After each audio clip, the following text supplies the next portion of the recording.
Welcome to Orioles on the Verge. This is Zach Spedden, joined by Bob Phelan. Our co-host Nick Stevens is out this week. Bob and I are happy to be joined by Lance Brozdowski, who is here to help us break down all things Orioles pitching in tonight's episode.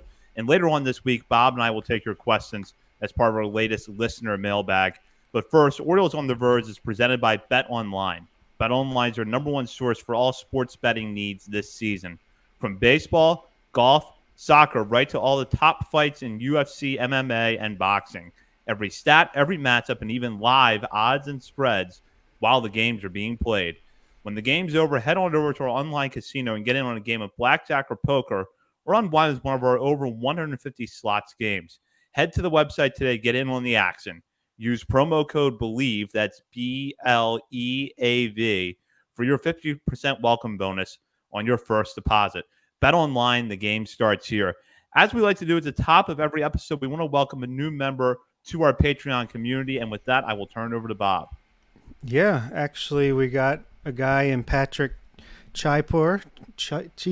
Sorry, it's a tough name to pronounce, but sign up for a year up front at the AAA level. So greatly appreciate that. Hope you enjoy the content, and thanks for your support.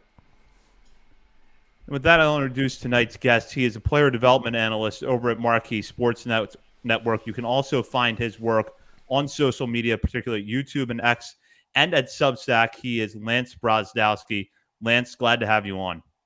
Thanks for having me, guys. Excited to get going. Talk some O's. We've been a big fan of your work for a long time here, so we're happy to have you.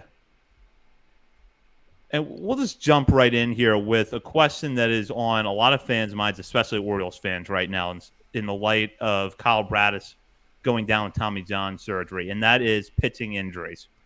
Although there doesn't seem to be a clear consensus on the one thing or one things that has caused the recent rash of injuries, what are some of the factors being attributed to the increase we've seen this season or over the last year or so? Yeah, I mean, the main one's just velocity. I think at the end of the day, throwing a baseball hard is going to lead to injury. It's a matter of trying to figure out ways to mitigate that as an organization. The problem is this runs immediately counter to what a lot of teams have probably learned from a stuff perspective, which is that velocity is probably going to get hitters out at a higher rate.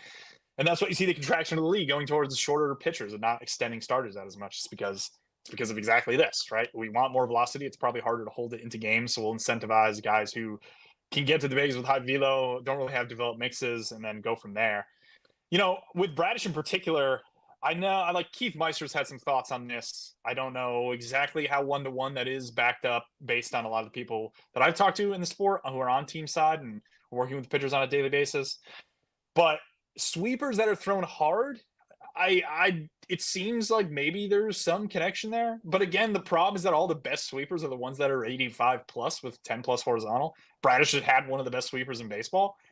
I just wonder whether it's like inevitable that a guy who throws like an 87 mile per hour sweeper is going to pop at some point. And as a team that is really good at developing pitching, it has a backfill of starters all the time. I mean, you got Povich up, a couple more stars in the minors I like. They're sharp, I think, all around on the hitting and pitching side. I obviously you want Bradish in the rotation, but when a team builds up like this, they have replacements. And I think they'd rather take really good Bradish on a per inning basis than maybe slightly worse Bradish with a different sweeper, something along those lines. There's also the point of just some guys like Bradish learned the sweeper. It's so good. It's like, I don't know. He probably wants to throw that pitch to be better. It's going to be hard to tell Bradish, hey, man, this pitch we think maybe increases your injury risk by like 2 to 6%, but it's a really good pitch. What do you want to do? He's probably, I'm just going to get hitters out and then hopefully stay healthy, and then he doesn't. And it's a snowball effect. It's tough. It's a really tough problem to solve. I don't really understand. I don't think there's any good proposal out there as to how to solve it. I think it's just going to continue. I think you have to just really incentivize starting pitching and push velocity down. You have to disincentivize velocity, which is going to be very hard to do. The only idea I think that's reasonable is a double hook. And I'd say they have to push it out to probably like 18 batters before you lose your DH, 18 outs, before you lose your DH. That might put a little bit of emphasis back on the starter and push velo back down. That's really the only way I see fixing things. But until then, I don't know. There's nothing really we can do about it on the media side or anything. I'm just going to enjoy really good pitching. And Bradish was the fun guy to watch. And unfortunately, we'll probably see him in another year. I don't know has he had TJ confirmed there or anything? Yeah. He had the Tommy John Plus internal brace, so hopefully that will, keep him from needing it again anytime soon, at least. But Yeah, it's like you said. I mean, I'm sure he wants to get paid a big contract one day, and you need those elite pitches to be able to do that. And a team like the Tampa Bay Rays, I always think of when I hear pitcher injury, next man up, and then just get the next guy to perform as well. So, yeah, it's interesting. The pitch clock, I feel like, is just bad timing and gets a lot of blame. How do you feel about that? Yeah, I mean, I think the pitch clock definitely had some effect. I just think guys adapt to it pretty quick. So it probably had a greater effect last year than it will this year, and then even less of an effect in subsequent years, So it's just the basic principle of like doing more work in a shorter period of time, especially if you haven't adjusted your off-season programming at all to adequately take on that added load, so to speak, because your time intervals are shorter. Like that's obviously going to have some effect. It's crazy to think it doesn't. It's just a matter of the work that you put in to actually mitigate that. And I think teams are starting to realize that more and more. So the further we get away from the inception of that, the less I think it'll have of an impact. But at the end of the day, it's velocity for me. Yeah. Velocity plus spin. I think Eno Sarah said on Rates and Barrels, which makes a lot of sense. And I'll move on now to another guy with great stuff who has been a little inconsistent this year in his first full season, but Grayson Rodriguez, from what you've seen from him, are the hopes that he'll still eventually develop into an ace that a lot of people expected him to do? Yeah, I still really like Grayson Rodriguez. I was a pretty big fan coming into this season.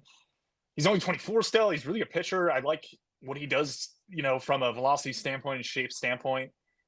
He's an interesting guy that I've tracked a bit this year, where he's starting to throw his curveball more now.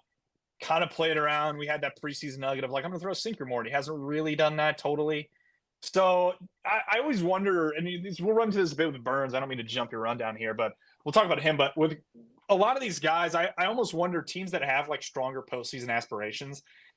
It's not to me like the guy can just do the exact same throughout the course of an entire season, like usage wise and everything. I think you just have these natural pockets of like ebb and flow and usage, like Grayson up with his curveball. Burns had more slider in the month of May, then he's backed off and started to throw the sinker more. You just like get these ebbs and flows where you just go through waves of using certain pitches in certain spots. And like sometimes it's matchup based and it makes sense. But I also wonder whether other times it's just purely to introduce new pitches and different pitches, such that when you get to the postseason, it's not as like, oh, this guy did the exact same thing for the entire year. It's like, oh, this guy did 5 different things over the course of 6 months. Like it's probably going to be harder from a game prep standpoint to figure out what you want to do from an attack. But I love Grayson. Like the thing that I think again, I'm not as tapped into the Orioles community as you guys are, but both Grayson and Dean Kramer kind of changed their sliders this offseason, pulling down velo a little, adding a bit of sweep and drop. And that was kind of like a subtle thing. I know Dean's, I think, is tracked as a cutter or something, but it's a slider to me. And that's an interesting tweak as well. Grayson did the same thing. The pitch has done a pretty good job of succeeding in that respect. I wonder whether that's just an overall trend that the Orioles see, is that they like that shape better. I think certain orgs just have certain shapes they lean towards for whatever reason, and the O's seem to be really on that shape. There's a couple other guys in the org that throw it too, but yeah, he's made some tweaks. I want more sinker there. I still really think that's probably how he takes another leap. Like you've seen that even with a guy like Glass now in LA, where he goes over to the Dodgers and starts throwing a sinker more to righties. Like Grayson's sinker looks good in my opinion. I just don't think he's thrown it enough, and his fastball is fine, but it's still still like more of an average pitch versus right-handed hitters. I really think that like pushing that fastball up away and opening up sinker in or third would really help him. So I wonder whether that's something that's like a late season plan and not something that he's going to immediately do right now. But that's kind of the development action I'd keep an eye on for him if I was to predict. Yeah, I feel like that was something that Bradish did last year, was introduce that sinker, and I feel like a lot of pitchers, pitching savvy teams are doing 2 fastballs for a lot of guys, and it seems to be really helping. No doubt. That's definitely an approach I think a lot of teams are taking. They're starting to realize I think that mixing is super important, and a variety of other things. But just that 4 seams get beat, even good 4 seams, especially behind in the count, just get beat. And adding a sinker is a really low risk thing that I think improves both the 4 seam and pushes down overall damage. So it just sometimes takes the league a bit to catch up to these things. But I know the Orioles are on stuff like that. I mean, they've been on stuff like that with Wells and some of the other guys. So it might just be a matter of time before Grayson throws that sinker more. Makes sense. The Orioles traded for Corbin Burns this offseason expecting an ace, and by all metrics, they got one. With that said, do you see any red flags with him as we approach the second half? His strikeouts are down a bit, but could he also improve on his performance to date as we get further into the season? I mean, he's been pretty good. I think he's kind of in the running for Cy Young, in my opinion, based on looking at some of the stats the other day and some of the odds and whatnot. But I get their striker rate's down slightly, but his walks are also down too. The peripherals are fantastic. They're not like 2021 Burns where he had a career year, but I think they look pretty great overall. The interesting thing there to me is like last season was getting beat up early in the year, hits the All-Star break and is like, I'm tired of this. I'm going to throw a sinker and add a sweeper to righties, and like just took off towards the end of the season. I was curious to see what the Orioles were going to do in terms of shapes this year with him. And we saw immediately from the jump that he threw away the sweeper and basically backed off the sinker pretty heavily for the first 2 months of the season. And now we're starting to see that sinker come back. I've seen occasional sweepers here and there that I don't think are tracked as sweepers, but they have the movement of the old sweeper he used to throw, which is a disgusting pitch. But he's interesting in that respect, where same idea with Grayson, right? I was just talking about it. Like, you have these things in his pocket that he could go to if he needs, that he showed are great pitches last year. And I just wonder whether he's like an ebb and flow with things. He was throwing a slider like a ton in May, and he's backed off that and started to elevate the sinker usage. So I just love thinking and tracking these like month to month changes in guys and what they're doing and why they might be doing it, and thinking about like how hard it is to get past 190 innings with like a sub 3.5 ERA, which you have to do from a mix and velo and usage and pitch depth standpoint. And Burns is such a good pitcher. I think he's one of the best pitchers in baseball. I don't see really any reason, I mean, is he going to be sub 2.5 for the entire season? No, he wasn't even that in 2021, but so maybe you see a little regression come, but he's still like a well above league average pitcher. I mean, even if he puts up like a 3 ERA rest of the season, he'll still end up high twos, and that's going to be a heck of an acquisition for the team.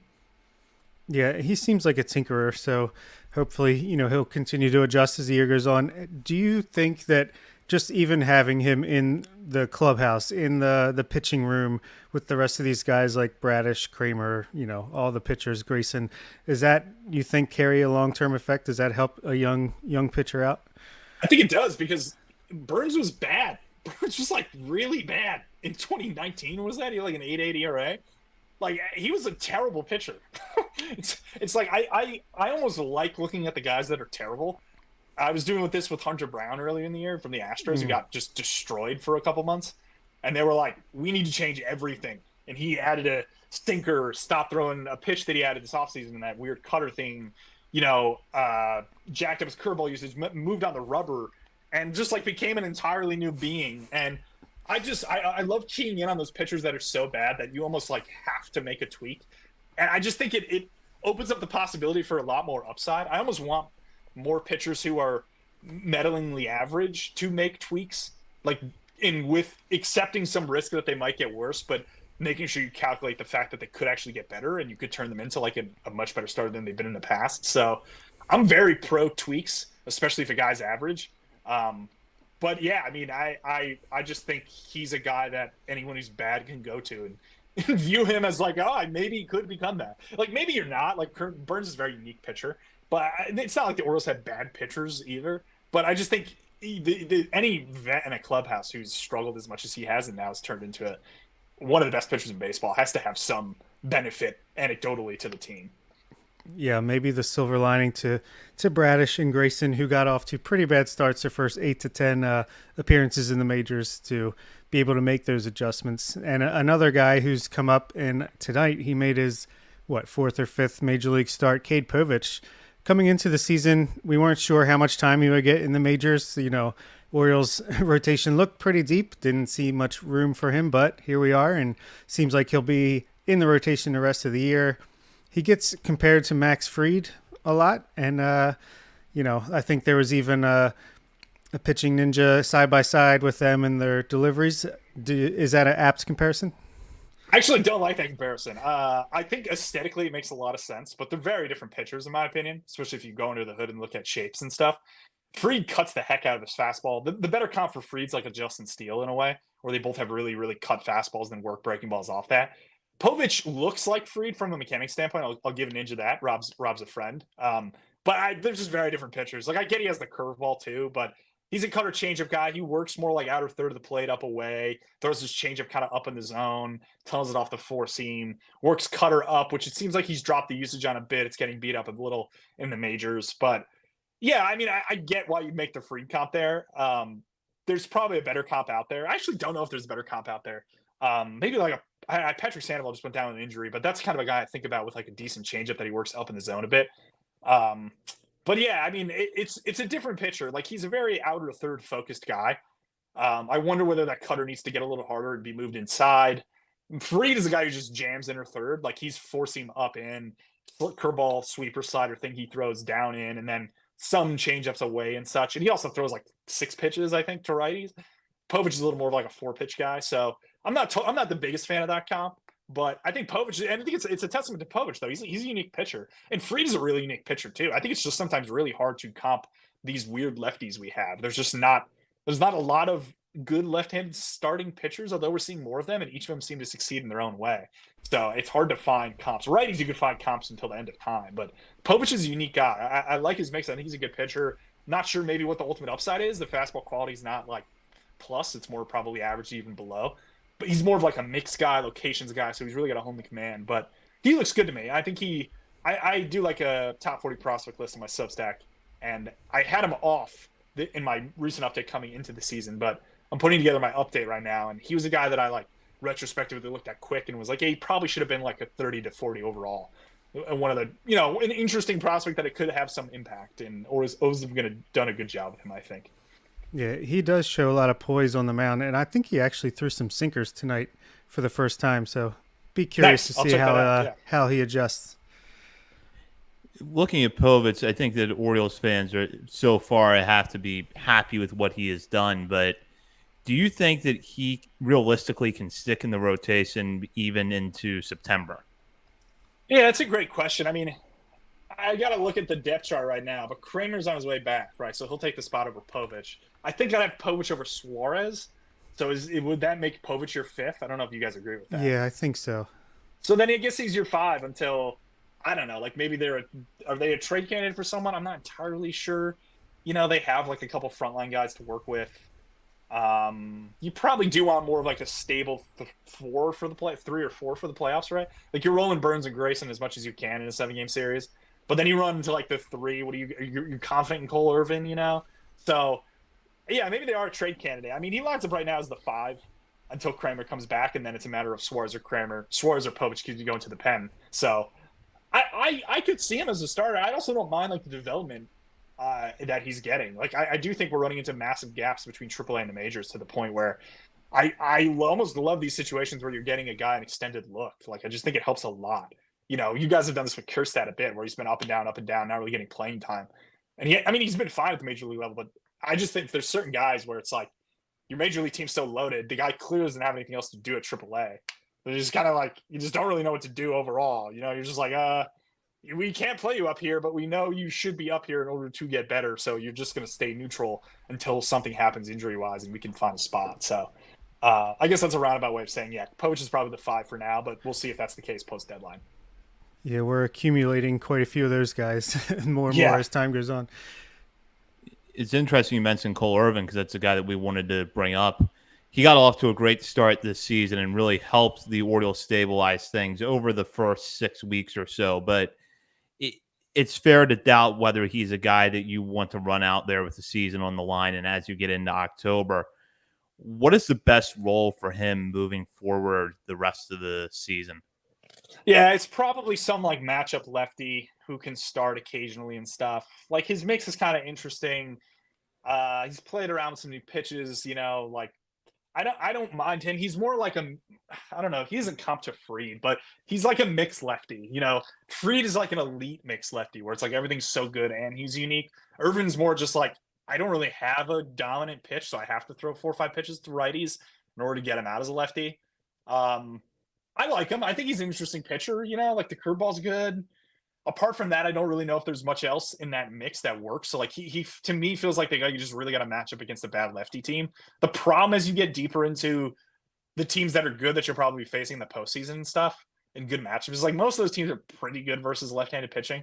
Like the worst teams in baseball versus left-handed pitching are like the Marlins and the White Sox. It's like neither of those teams are really competitive. It's like of course he'll match up with those teams if he has to and dominate them, but yeah, he feels like a matchup lefty to me. I imagine the Velo would tick up in a relief role too. Maybe he's like a long man in that case. But again, for now, he's like in your rotation, and you could do worse than him. Like he's had historically better results than like a Dean Kramer, which I was a bit surprised when I looked at. At least underlying wise in terms of like FIP and stuff. And this year he looks a little bit better through like 70 or so innings. A strong improvement from last year, which does, I mean, it doesn't really jump out to me in any way, like what he's doing differently. He's just throwing a lot more curveball, seems to be landing that. So yeah, I mean, I'm pro throwing more breaking ball in a situation where you can actually land a pitch for strikes. So yeah, he's interesting. I don't know. He's just like a depth arm to me, where the best teams in baseball turn these depth arms into like 3-5 ERA pitchers over 75 innings. That's what they always do. That's what good teams do. So it's like, I don't know if you really need to like introspect too much into like what's Cole Irvin's role long term, et cetera. It's just like he's a guy, he's just a guy to somehow get 0.8 runs above league average production over a decent sample, because you can mix them. You have really good game planning, good catcher, et cetera. So this is what sharp teams do, and it probably frustrates a lot of orgs in baseball, is how you turn a Cole Irvin into a sub 3.5 guy. So it's impressive work. Yeah, you need quality innings in the regular season, right? Obviously, you want your aces in the playoffs, but you got to fill those innings somehow. I guess a guy like Irvin is a good way to do that. And speaking of Dean Kramer, how important is it for the Orioles to get a healthy Dean Kramer back to stabilize the back end of the rotation? And if the Orioles do acquire another pitcher in the starting rotation, could his stuff play up in the bullpen even better? Yeah. Kramer's always a guy that I liked. I played some fantasy, and he was a guy that I was kind of targeting this season, because I seem to always run into situations where I was looking at his box scores and being like, he had a really good outing. He like goes 7 Ks 10. He has like these weird upside outings. The problem, conversely, with like a guy like Cole Irvin, is Irvin doesn't allow a lot of home runs, and Kramer's running some home run problems. This is not as good versus lefties, and I think that's been part of his plight, so to speak. But yeah, I like Kramer a bit. Again, like I'm very curious to see what this team does from like a roster construction standpoint in the postseason. Like Kramer, I think, throws a little harder than Irvin if I'm looking. Yeah, definitely throws harder than Irvin. So like he takes up to 95 in a pen roll. Like I like that a lot. I'd probably just be a little careful to match him up against lefties, or match him up against lefties where his shapes work a little better. Whereas like Cole Irvin, I don't really know if he's as like leverage of a relief guy. He's probably like a back end rotation guy if you get into playoff situations. But again, like both of them as starters, I don't mind. Like they're getting you league average production. Some fall off in Kramer's forcing this year, et cetera. And Velo's slightly down. Maybe that's tied to some of the injury stuff. But I still like him. Splitter this year for him too, which is new, I believe. I love that adjustment. He also, as I mentioned earlier, is one of these guys who kind of tweaked his cutter thing.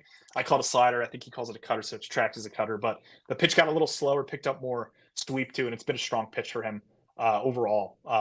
So they're always tinkering with these guys, and I don't mind them trying to stay ahead of the curve with some of the adjustments the league might make back to the individual pitchers. Albert Suarez has been a great story to this point in the season, but his last few starts have been shaky at best, and it seems like even on his good nights, he's having to get by with 1 or 2 pitches. Can he rebound if he stays in the rotation, or would he be better served to work out of the bullpen the rest of the way? Yeah, Suarez to me is like kind of just a pure fastball guy. And I get the peripherals look really strong there right now. It's just, I think the pitch is good. I don't know if it's that good. It's a bit unique in terms of being like pretty two-plane, has a lot of arm side movement and carry to it. Not a lot of pitches like that in baseball. He's a bigger dude. Like they made some cool adjustments with him that I honestly had no idea who he was in spring. And then I remember an individual texting me about him, and I was like, who on earth is that? Like, and it's like, of course, the Orioles made him into like a reasonable starter. He's got great results. But yeah, I see him more as a pen guy, because I don't want to say he's like Robert Suarez from the Padres is like a guy who just throws like 80% four seam. And his four seam's a different shape than Suarez is. Like he's carrying the ball really nicely and he gets up to 100. Like Suarez isn't going to do that, but you can maybe look at him as like a light version of that kind of pitcher, Robert Suarez, where it's like heavy fastball usage, again, matchup based on who you think that shape works better against, slightly platoon neutral in some of what he throws. So it works in matchup situations if you had to go lefty righty and you're running into a postseason situation. And if he ticks up too in pen, right, if he's more 96 in pen, then like I'd be super in on that. Like I like the change up there. It's fastball change up, so you can mitigate some of the damage to lefties, as I said. But I see him more as like a pure fastball guy. I'm more confident that like an Irvin or a Kramer actually can stick in rotation and give you a bit of long-term results. Although I get the results for Suarez have been a bit better recently. Yeah, I'll combine our next two questions kind of here. If the Orioles need to dip into their farm system again beyond Cade Povich for rotation help, what can Orioles fans expect from guys like Chase McDermott, Brandon Young, even a guy like Tucker Davidson, who's He's been having some success in AAA. I don't know what his upside is, but particularly Brandon Young, who you wrote about recently, what do you think his ceiling is as a major league starter? Yeah, Brandon Young's a bit frustrating. I'll tell you this because I was looking at him in the minor leagues. I was talking to another analyst, and they were like, "What do you have on Brandon Young?" And I didn't really know who he was. I knew he was coming off injury and stuff. And I was like, I took a look, and it was, or no, I don't think he came off injury. He's just, all right, maybe it was an injury a couple years ago. I might be mixing up my players here. Yeah, he had a shoulder. It was injury, right? Yeah, there we go. I'm looking at Chase McDermott and thinking about Young, which is not a good idea. So, anyways, Young in the minors, when I was looking at his fastball shape, it was awesome. Like, he's a big dude and he gets down the mound pretty well. So the release height's like artificially low is what I like to call it, where it's like it looks average-ish from a release standpoint, but when you factor in the fact that he's a big dude, like it plays a little differently. This is like the Paul Skeens problem, I'll call it, where it's like he's huge and his release height's average, but he's full sidearm and he's short extension. So like that release height is just, it looks different from the body. I think that's maybe something we miss sometimes with just generic release points. It's like we see the release point, like you could get to an average release point in a variety of different ways. And I just think certain ways have impact on stuff. And for Brandon Young, I loved it because like his fastball was up to like 19 inches of vert in the minors. And then he gets up to AAA, it starts using a major league baseball, and the vert's down like 2 inches. So I like saw that and I was like so bummed that I was texting the person that I was asking about that. And he's like, yeah, the minor league ball they use below AAA is like a non-major league baseball. And it honestly mimics a bit of what you run into in like NCAA where the movement is crazy. I'm doing some like draft prep right now for MLB Network stuff I'm doing. And like so many of these guys have shapes that are just impossible in the majors. Like I'm just expecting them to cut off movement. It must be something with the ball flight or the seams or how it picks up drag, etc. The balls just move more. And it's the same thing in the minors. It's inconsistent in terms of how pitchers are affected, which is the most frustrating. Or it's inconsistent to me. Maybe an org knows which guys are going to be affected in certain ways. So I still like Brandon Young. I think he's a good pitcher, but I unfortunately like him a little less because the four seam carries down. Like it's still generating swing and miss. I still think there's some unique release traits there in terms of his body, but it's not 20 inches, 19 inches of vert from his slot anymore. It's more like 18, 17. He's averaging like 17.5 right now. So like maybe there's a way for the Orioles to hack it and get it up a little. Like I was super in on him. I was like, man, this guy's probably like a top 20 pitching prospect in baseball. And now I'm like, yeah, he's probably like top 40, like let's pump the brakes slightly. I still like the overall mix and maybe I'm correcting too hard, but I'm curious to see if his name's popped more in other lists. It seems like everyone's kind of off him. I haven't really heard too much about him, although like his results were so good. It's like I'd be a bit surprised if he's not on some lists come update time for prospect lists. I do want to ask a little bit about McDermott in a minute, but you brought up the baseball, which is something we've heard repeatedly. What a challenge that is for pitchers as they make the jump from AA to AAA. And we know that, as you just brought up, that the way the college baseball is made tends to make it easier for pitchers. If you had your way, how would you remedy this? Would you use one ball in the minors and one ball in the majors? Would you use a major league ball earlier in the minor leagues? How would you handle it? Cost agnostic, everyone gets a major league baseball. I mean, it's that simple. You'd get an accurate movement and guys wouldn't have to adjust. It's just that it costs a lot of money. So I thought I heard that there was some kind of proposal to use them at AA. It's just it got shot down. I don't exactly know why. But I think that's going to come up every year from the PD guys. It's just the problem is like the PD guys, it's kind of like the amateur guys in baseball where until they were unionized, they just always got the short end of the stick. I'm speaking for all the PD people I know here that I'm friends with, but like front office people are just get paid more and are just higher profile and probably have more decision-making power. I don't know how much they're like the PD guys are like the grinders, I mean? Like those guys are chilling in the minors at cities that aren't as nearly as nice as major league cities and put in the work. And for some reason, I just don't think they get respected as much. They have a huge impact on players' development, and they just don't get as great of, I don't know. I don't want to say resources, but they don't get the benefit of these tiny things. Like if someone in the MLBPA wanted to make this a priority, they could, and it could be changed very quickly. Like I don't know what the cost interval would be to increase. Like I don't know. I have no idea on the dollar figure there for them to use Major League Baseballs at AA. But yeah, it's as simple as just use Major League Baseballs everywhere. And I don't know why college is using metal bats still. Like that's preposterous to me because I've been looking at some of those exit velocity numbers and they're hilarious.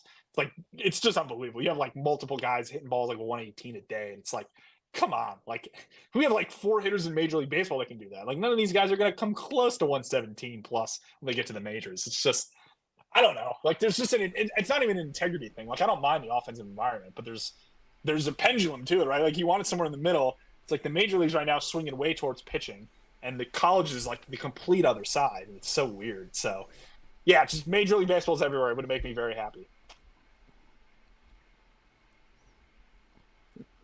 Focusing on McDermott for a moment, because we get this question a lot from our listeners, and I wanted to ask you, is there a path for McDermott to get to the major leagues this year? And that's come up a lot because he's at AAA. He's probably the top Orioles pitching prospect left in the minor leagues if you don't count Povich. And he's going to be Rule 5 eligible after this season. But if and when he does make the major leagues this year, do you see him more as a starter or as a reliever, maybe even if it's a short-term thing before they push him back to the rotation? Yeah, it's a great question. I think I like McDermott a lot. Like, I think he's an interesting pitcher. I think I snuck him on in my top 40. Might have just been off. He's another guy who's like kind of more average velo than plus velo. He's a guy that I like. If you could give him a tick, everything would look so much better. But maybe you run into then more walk issues than he's already had in terms of finding zone on some certain things. The good thing is that he has like multiple pitches he could throw to either handedness. He's like a 5-pitch guy, decent cutter, sweeper off that. I like the changeup there. Like, there's a curveball that is good. It's like he's the classic, like, I'm gonna bully righties with like 4-seam cut sweep, and then to lefties I'm gonna like give you 5 pitches 10% plus, 4 pitches 10% plus, and make it work that way. And I think that's a model to use, especially in your guys' park, that you really want to mitigate contact as much as you can to lefties, and like righties, you can do whatever you want. Like, just throw sweepers over the middle of the plate and let them try to hit it out to left field, So I like McDermott. I think there's a non-zero chance that McDermott comes up and is actually better than like Irvin Kramer and some of these other guys. And I'm not gonna like hang my hat on that, but he's had really good performance in the minors. I think he's a really tough guy to barrel. I wonder how deep he'd go into games. He's always run into kind of more walk problems and stuff. But again, like, I wonder how much of that is him also adjusting to like the ABS and stuff. That's another thing that's a little weird. Where it's like, I see the walk rates there and I say he has control problems. But like, does he actually have control problems? Like, does he come up and all of a sudden find the zone better? Because like the minor leagues, the AAA zone has been a bit weird. It's tighter than it was in prior years. So everyone's walk rates are going up. It doesn't really help pitchers. So maybe his, regression in walks this year, I think he had a slight regression, right? Yeah, he's jumped like 2-3 percentage points. Like, maybe that falls back down, and then in that case, like, I'm right about him probably being better than Kramer and Irvin. So I think there's a path for him. Like, I'd be a bit surprised if he doesn't get up at some point this year, especially with some of the injuries they've run into.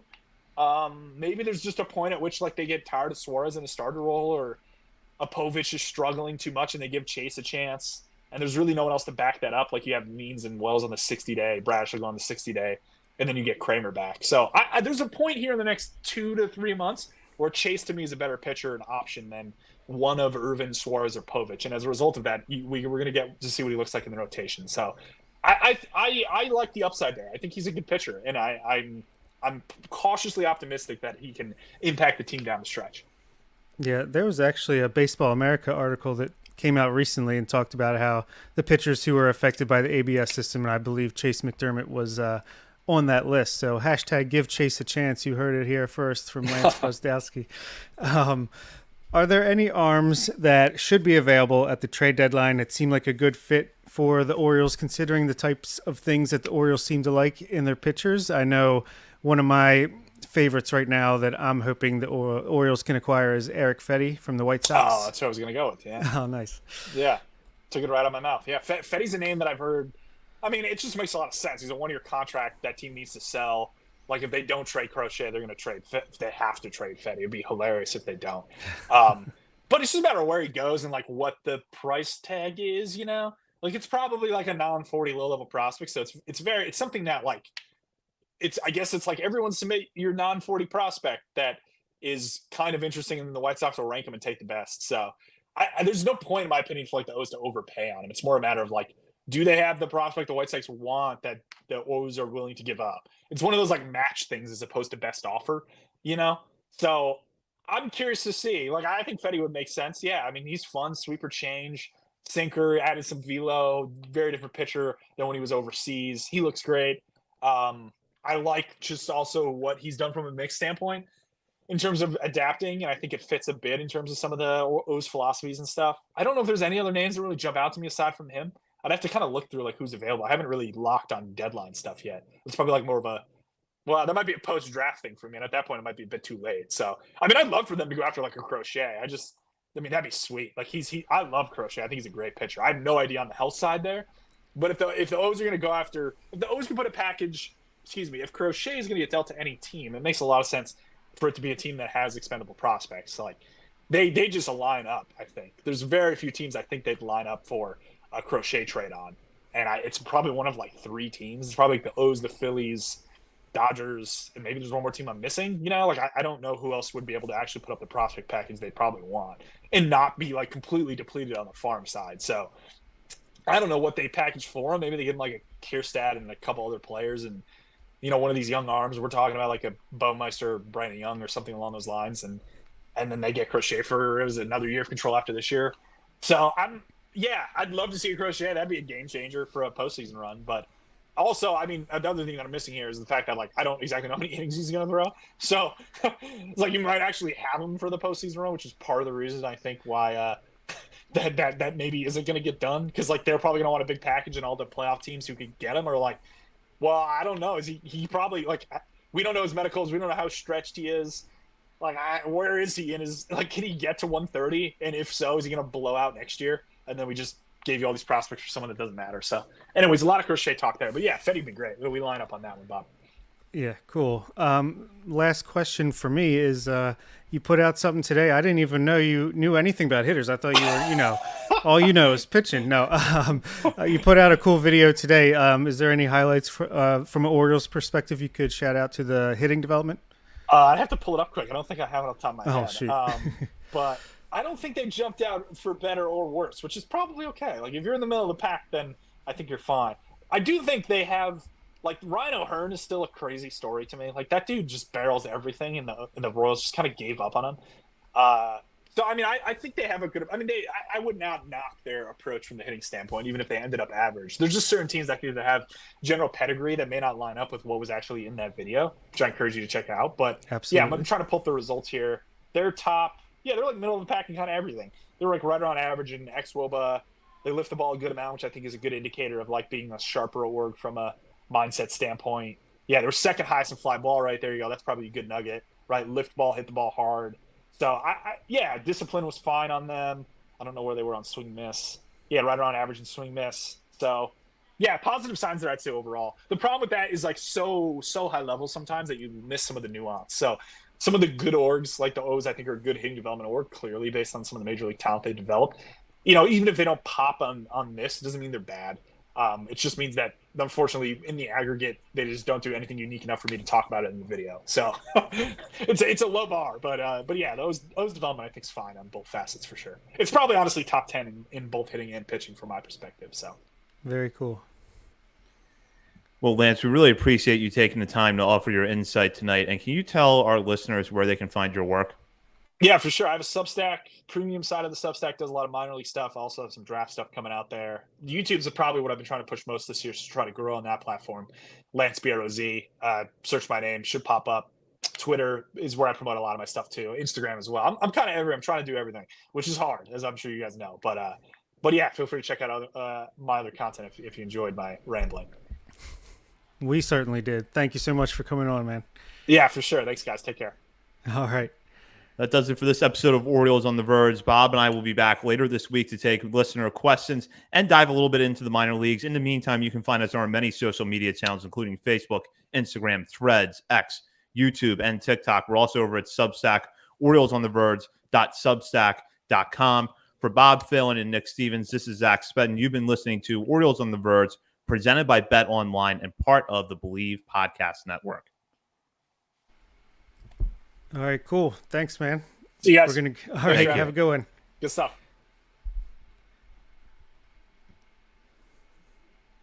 Welcome to Orioles on the Verge. This is Zach Spedden, joined by Bob Phelan. Our co-host Nick Stevens is out this week. But on tonight's episode, Bob and I are going to take some listener questions and dive into the Orioles Major League and Minor League. We're going to talk a little bit of Rule 5 draft, as well as the current pitching situation. But first, Orioles on the Verge is presented by Bet Online. Bet Online is your number one source for all sports betting needs this season, from baseball, golf, soccer, right to all the top fights in UFC, MMA, and boxing. every stat, every matchup, and even live odds and spreads while the games are being played. When the game's over, head on over to our online casino and get in on a game of blackjack or poker or unwind with one of our over 150 slots games. Head to the website today, get in on the action. Use promo code BELIEVE for your 50% welcome bonus. That's BLEAV. Bet online. The game starts here. And before we dive into the mailbag, we were joined by Lance Brozdowski, the player development analyst over at Marquee Sports Network, and also a analyst on multiple channels, including X, Substack, and YouTube. He had a lot of interesting analysis about the Orioles pitching situation from guys like Corbin Burns and Grayson Rodriguez down to the minor leagues with Brandon Young and Chase McDermott. So if you had not had a chance to listen to that episode yet, go back and check that out. Bob, what were some of your takeaways from that interview? I could just listen to Lance talk about pitching all day, every day. He's really great at what he does. And yeah, I mean, nothing mind-blowing as far as stuff we didn't know already about the Orioles pitching staff and the development. But, you know, it was just cool to hear a high-level presentation of what they do right. I thought it was interesting, you know, have guys mixing their pitches up and making tweaks here and there. And yeah, I agree with him. I feel like, you know, the more tweaks you can make, keep hitters off balance. They can't get the book on you. Kind of like Grayson, you know, he's setting them up for later on in the most important part of the season. Yeah, absolutely. And with that, we're going to get into our mailbag questions this week. And we're actually going to build off of a discussion we had with Lance in our last episode with this question from The Bird is the Word. Do you guys see Chase McDermott making impact this season? If so, when do you think we see him and in what role? And that's another very interesting point that Lance brought up, was that he thinks he could be a better option than a guy like Kramer or Irvin, like pretty soon. That would be exciting if he could get a chance to pitch out of the starting rotation. I do think he'll probably make a few starts. Now I'm kind of putting him at where we thought Povich would be coming into the season, where, you know, doubleheaders coming up, you need someone that's in line. I feel like McDermott could be that guy. Or if just, you know, like if Suarez continues to struggle, if Kramer has another setback, what have you, he could come up and give you some starts. But I really do think he's going to continue to start at AAA for the most part until mid-August into September. And then I think you bring him up to be a high velocity arm out of the bullpen who can give you multiple innings. Hopefully his pitches play up in that role, and he could be kind of the right-handed DL Hall of 2024. Up until we knew that Braddis was going to be out with Tommy John surgery, I thought that McDermott's path to the major leagues was probably in the bullpen. But now I do think we see him make at least a couple of starts before he goes to that role, if he does at all. The couple of things that I'm watching for, one of them relating to McDermott's performance and the other one relating to what the Orioles do as an organization. The first thing for McDermott is his command, because I think that the stuff, when you see it on its best nights, is clearly major league ready. And something we have talked about repeatedly on this show, something that John Mioli has written about at the Baltimore Banner, is that when McDermott is in the strike zone, hitters struggle to barrel him up. But he will have these outings, and he still has them from time to time, where the walks get away from him. If he can keep those outings to a minimum over the next month and a half, I think we could see him in the majors by mid-August. And then at that rate, maybe he goes in the rotation for a little bit and he's in the bullpen the final month as a way to manage his innings and to give you another high-powered option there, even if it's not in a high-leverage role. The other thing, though, is what are the Orioles going to do at the trade deadline? If they fill in enough bullpen spots, in theory, they might not need McDermott. Am I 100% confident that's going to happen? No, because you could always use more bullpen help. But I will be curious to see after the trade deadline comes and goes what the pitching staff actually looks like and how much the Orioles decide to address it in terms of the rotation and the bullpen. Yeah, it is a good point because, you know, they could try to get a high-end bullpen arm. It might not come to fruition, or maybe they do it and it doesn't work out as planned, or someone gets hurt. Like you said, you can never have too many. Oh, hello, Sweden, Emil. You can never have too many high-end arms for the bullpen or the rotation. And again, another great thing or surprising thing that Lance said about a pitcher in the minor league system, Brandon Young, was that before he got to the AAA ball, if he would have kept the same inverted break on his fastball, he was going to be like a top 20 pitching prospect in baseball. Now that was surprising to hear and great to hear. So hopefully they can find a way to tick that back up, and he could be another arm along the same lines. And we'll go now to a question of a different topic, but somewhat similar from Vivek. Since we are close to the half of the season being complete, what would be your updated Rule 5 protection list of players not on the 40-man? Now, McDermott would be part of that list right now because he is Rule 5 eligible after the season, doesn't have a 40-man spot yet.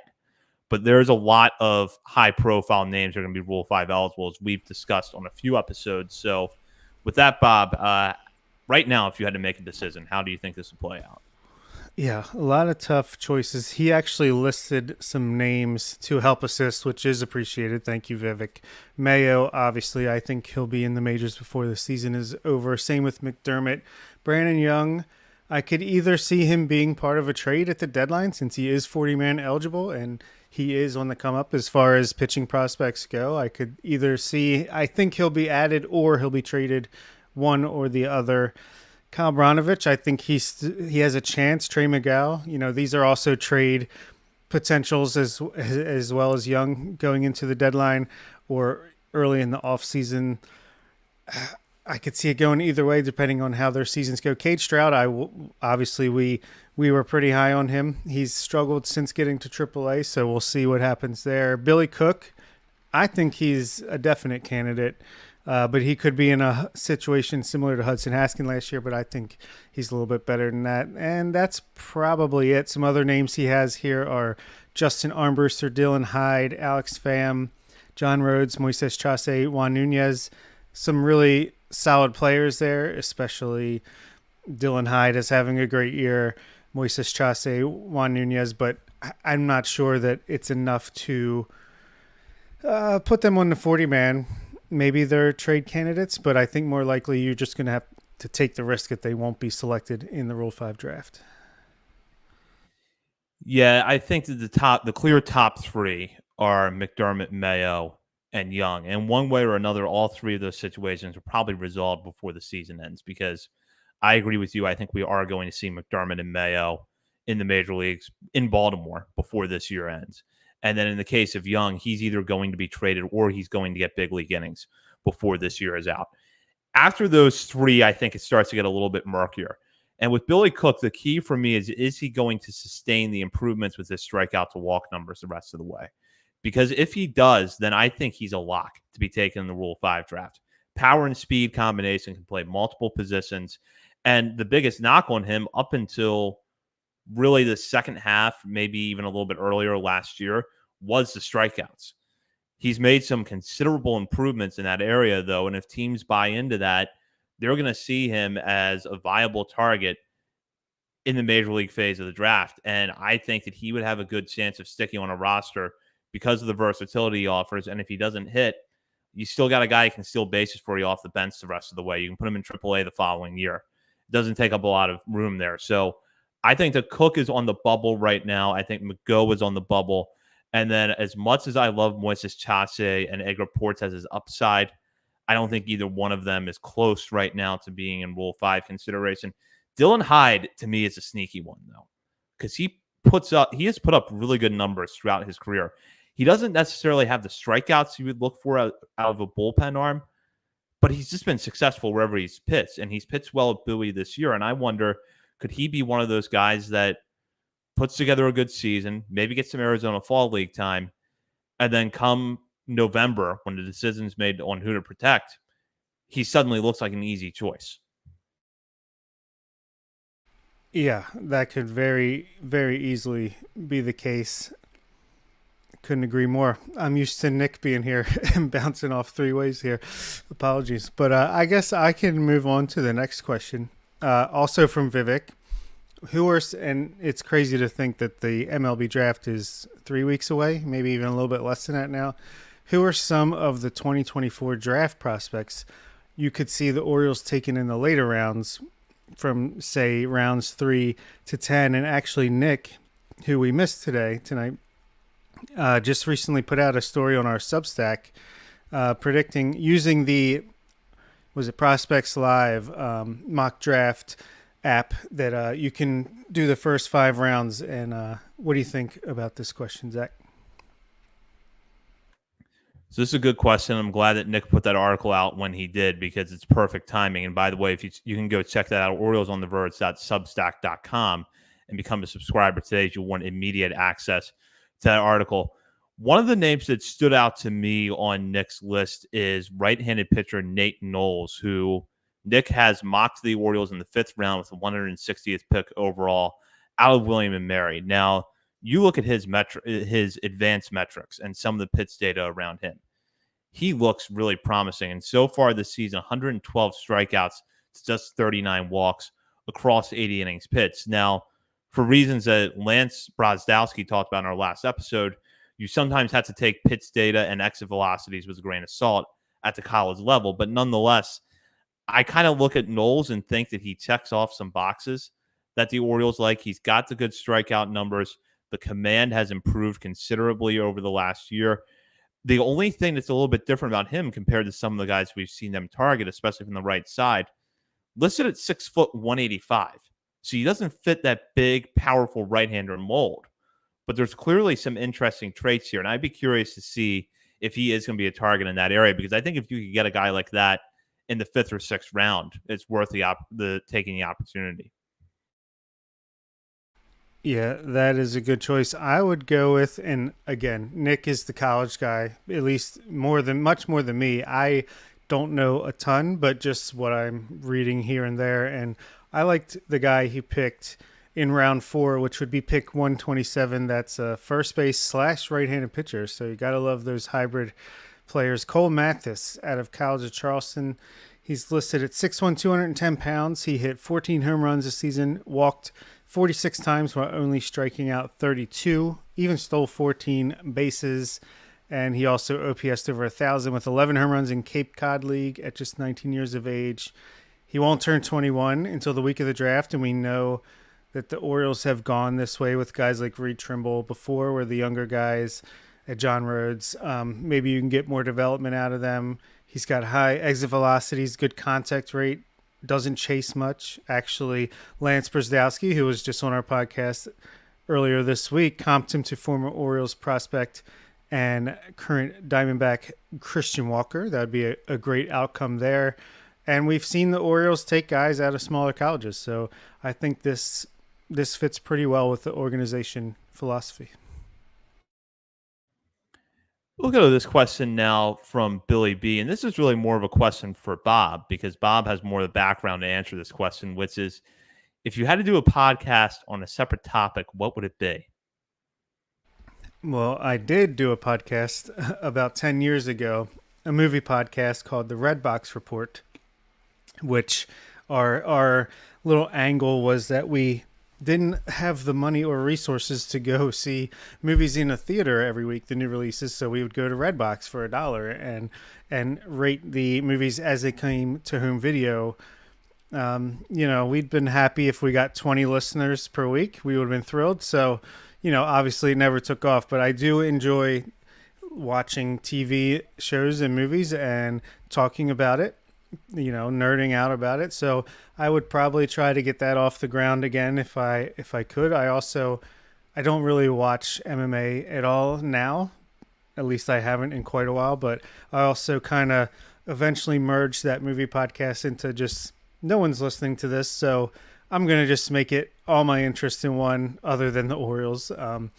It would be like movies, TV, video games, MMA, just talk about whatever the biggest news was from any of those 4 topics. And I think failing to communicate was eventually what I changed the name of the podcast to, which I thought was pretty clever, but still no listeners. So what are you going to do? I guess I could go back to the drawing board with those if I had to. Yeah, I don't really even know what I would talk about. I would probably just pull some stuff out of my record collection and drone on about it for an hour. Like, here's this Velvet Underground album that has a track that is 18 and a half minutes long. Here's my thought on it. That would be about it. It would not be the least bit interesting. You've heard of movie commentaries? Here's music commentaries. which I don't have the budget to have the rights to music commentary, so that's another problem. But something to think about one day, maybe. I'll just throw this out there. The Orioles just lost their 4th straight tonight to Cleveland. You worried? I'm shaking in my boots. No, I'm actually not. I know this is probably the longest losing streak of the season. I would have to imagine. I know we got swept by the Cardinals earlier this year. I mean, this game was super competitive against another one of the best teams in the American League and baseball in general. It was 3-2. Cade Povich gave up 3, basically a quality start. He was 1 out away from that. Offense didn't exactly show up. Yeah, the series in Houston was terrible, getting swept by them, and none of those games particularly close either. No, I'm not worried. It hasn't even been a full time through the rotation since we just took 2 out of 3 from the Yankees. Yeah, I'm not worried. This June was a punishing month. We knew that coming in. We performed better the first 2 or 3 weeks of the month than we would have probably expected to. So, of course, I think there's going to have to be some adjustments probably. I don't know. I think we'll win at least one of the next 2 games and get us to July with some more time off, get the All-Star break, get some reinforcements. We'll be fine. And Bob is correct. This is now the Orioles' new high for a losing streak on the season. The previous was 3. Hopefully, though, by the time you're listening to this episode, the losing streak has ended, and this is a mood issue, but just wanted to throw that out there before we wrapped up tonight. And with that, we'll go into our final segment that we usually will bring out in the minor league segment for our episodes, but we're going to do it in the mailbag this week. And that's to shout out players outside the top 50 portion or the top 30 portion of our top 50 prospects list for something they've done recently, whether it's been a good game, a good week, or maybe there's something interesting in their stat line that we want to point out. I'm going to start with Bob because his hitter is a guy that I think was actually top 30 for a while for us, but has had some injury issues along the way. And the pitcher is one of those guys that's just kind of hung in there at the higher levels and performed fairly well in the last few years. Yeah, well, first of all, I really want to shout out Aaron Estrada, who is just really coming into his own, snuck on to our top 50 in June. We'll see how high he could get in July. I really feel like he's having a breakout season in Delmarva. Just really fun to watch, as quite a few of the guys in Delmarva are, actually. But yeah, my hitter this week is Reed Trimble, a guy who just has not been able to stay healthy whatsoever since being drafted. His season high in plate appearances is 2022. He had 139 between the FCL and low A. Well, you know, this year he's battled some injuries, but he keeps coming back. And I have to say, he looks really good when he's on the field. He's batting 286 now in high A Aberdeen with an 893 OPS. That's a 146 WRC plus. The eye-popping thing here, and obviously it's only 62 plate appearances, but walking 17.7% of the time, only striking out 12.9% of the time. ISO is up there. It's not very BABIP dependent because he's got about an average BABIP with a 310 there. He's stolen 9 bases, hasn't been caught. He actually has never been caught stealing as a pro. Looks like he's got, quick math here, about 25 stolen bases in his minor league career without being caught. Just, hey, maybe it's not quite time to give up on Reed Trimble. Just turned 24 less than 3 weeks ago. So I'd say he's got a chance to potentially get the double A by the end of the season, start back there next year, and let's see if he can stay healthy and really use his tools to get back in the prospect game. And yeah, my pitcher is Nolan Hoffman, who's pitching in AAA. On the season as a whole, he's got a 4.26 ERA, striking out way more batters than he ever has as a minor leaguer. 29.7% of batters, which is 12.5 K per 9. But he's also walking about more than he ever has, 13.6%, which is like 5.5 per 9. But his FIP is 2.78. I'm trying to see here what could be.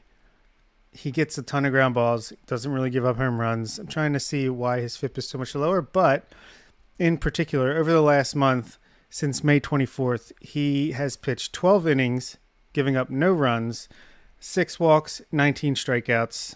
So on a bit of a run here. He's got a different angle. He's got that sidearm run we talked about when we took him in the minor league phase of the Rule 5 draft a few years ago out of the Seattle organization.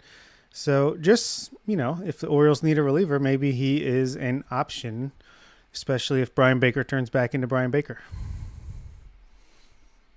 Good choices. I'll start with my pitcher because he's the complete opposite end of the spectrum as far as the minor league system is concerned, and that is left-hander Andy Fabian, who delivered a really good outing on Thursday, which was 4 shutout innings against Astros Blues, 6 strikeouts, no walks, and gives up just 2 hits.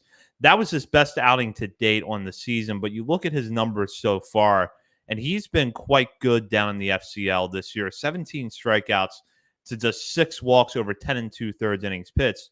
And the interesting thing is that 4 of those 6 walks actually came in one start. Otherwise, his command has been fairly solid this year. What I would note about Fabian is that he is a 21-year-old who was signed by the Orioles back in December. So he's technically part of last year's international free agent class. And he's listed at 6'4", 210. Other than that, I couldn't find a lot of information about him. I tried to take a little bit of a dive between Friday's daily for patrons and tonight's episode to see a little bit more. The one thing that I was able to see was a clip from his Instagram, and he's got a pretty nice delivery, a nice smooth delivery from the left side. You could look at what he's doing and saying that he's a 21-year-old and a pretty physically imposing one at that, dominating a league where most of the hitters are teenagers. But the fact is that a lot of teams now are signing pitchers later. So it's not unusual to see a pitcher who's maybe late teens, early 20s in the Dominican Summer League right now. And so far, the numbers look good. So he's at least a guy that I'm going to have my eye on the rest of the way. I'm not saying he's going to be top 50 or anything like that, but I'm at least going to have my eye on him for the rest of the season. And then my hitter is Carter Young, who had an excellent series for Aberdeen as they took on the Wilmington Blue Rocks last week. In 6 games, he went 6 for 20 at the plate with a home run, a double, and 3 walks to 5 strikeouts. Overall, this season has been a struggle for Young at the plate, and it really has not done anything to silence the doubts about his bat that have followed him since his days at Vanderbilt. But if you want to look at a silver lining right now, the month of June has been by far his best performance at the plate. After hitting 108 and 149 in April and May, respectively, he's got the average up to 250 this month to go with a 344 on-base percentage and a 737 OPS. We've seen Young go up and down before. We saw this last year when he split the season between Delmarva and Aberdeen. So it could be that he cools right off. But hopefully in a month or two, we're able to look back at this week as the beginning of as a springboard for him to have a more productive season the rest of the way. Yeah, we know he hits the ball hard. I know in spring training he was getting some pretty high exit velocities. It's just he smashes it into the ground. Been striking out a lot, but yeah, I saw him hit a home run last weekend, and I think he hit another one this week. So hopefully he can get that going. And while we're just having 2 less players in this section because of Nick's absence, I'd like to shout out Anthony Servideo, actually, who got promoted to AAA just because they needed an infielder. And he's been performing really well. He's batting in the mid 200s with like a low 700s OPS. And I can't remember. I said it on a daily to this morning exactly how many at-bats in specific numbers, but performing better than you might expect for a guy who's just, up to AAA when he probably didn't deserve it from a performance standpoint. Not that he was really doing bad in AA, but is to go on top of his great defense up the middle. Just cool to see him get a chance and show his skills, whether it's for the Orioles or for another team down the line. Yeah, absolutely. Good to see that. And with that, that does it for this week's episode. Bob, Nick, and I will all be back next week to talk about all things Orioles, including the major leagues and the minor leagues. In the meantime, you can find us on our many social media channels, including Facebook, Instagram, Threads, X, TikTok, and YouTube. We're also over at Substack, OriolesOnTheVerge.substack.com. You can get written content from us covering the minor leagues as well as the draft. And while you're browsing around the internet, head over to Patreon, sign up to be a member of our community. You can join as a paying member for as little as $3 a month, and at the $5 and $10 levels, have access to bonus daily coverage from Bob, Nick, and myself. And it's also worth noting that we are just about a week or so away from updating our top 50 prospects list for the month of July. So you're not going to want to miss that. You can check that out by becoming a member of our Patreon community. For Bob Phelan and Nick Stevens, this is Zach Spedden. You've been listening to Orioles on the Verge, presented by Bet Online and part of the Believe Podcast Network.